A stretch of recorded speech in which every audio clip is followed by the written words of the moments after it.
आज बनवणार आहे चमचमीत अशी पावभाजी रेसिपी। त्यासाठी कुकरमध्ये फ्लावर, बटाटे, टमॅटो, सिमला मटार, गाजर कुकरला लावून 2 शिट्या काढून घ्या। भाजी शिजली की मॅश करून घ्या।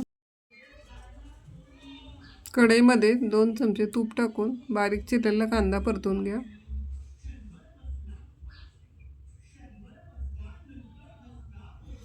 अद्रक लसूण पेस्ट टाकून परतून घ्या। टमॅटो प्युरी टाका। पावभाजी मसाला, मिरची पावडर, हळद पावडर 1 चमचा टाकून मिक्स करून घ्या। चवीनुसार मीठ टाका। भाजी टाकून मिक्स करून घ्या। बारीक चिरलेली कोथिंबीर टाकून मिक्स करून घ्या। तव्यावरती तूप आणि थोडी मिरची पूड टाकून पाव भाजून घ्या। चला तर तयार आहे आपली पावभाजी रेसिपी। व्हिडिओला लाईक, शेअर आणि सबस्क्राईब करा। थँक्यू।